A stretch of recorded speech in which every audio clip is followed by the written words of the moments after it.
Isang Pilipino ang napabilang sa pagtatanghal ng World Youth Choir Alumni Session na ginawa sa St. John's, Newfoundland kamakailan.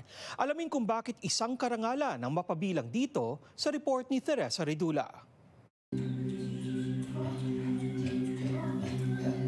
Pangarap kong ituring ng maraming mga awit na makapasok sa prestihiyosong international ensemble na ito.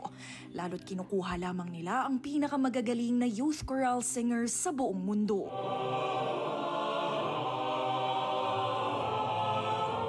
At sa 57 applicants mula sa 2 dosenang bansa, si Pauline Arejola ang natatanging Pilipinong napili para sa 2024 World Youth Choir Alumni Session.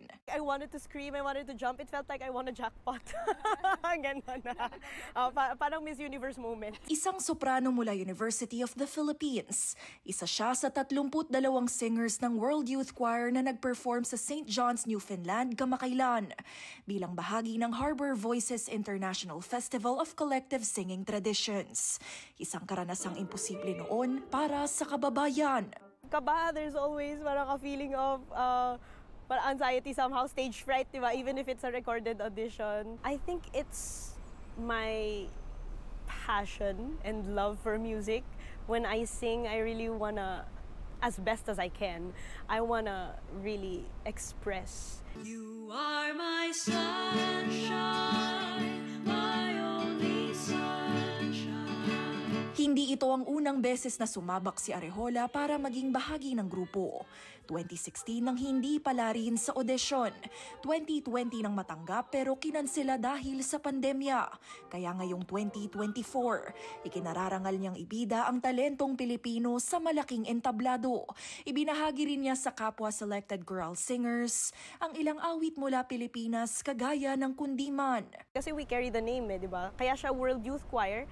It's because it's the idea of the World Youth Choir is to unite the world in singing through harmony, you know, to bring peace and love, you know.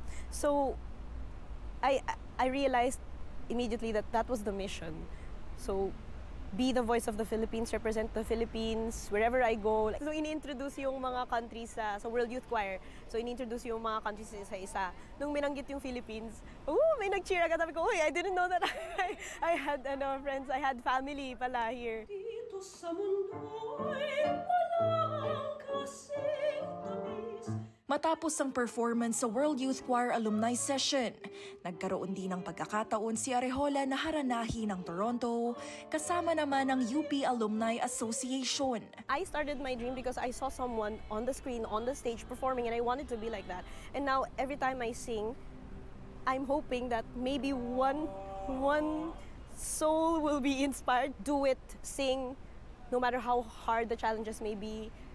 Because if you stop, it stops. You know, you dream not only for yourself, dream for others too. Teresa Redula, Omni News, Toronto.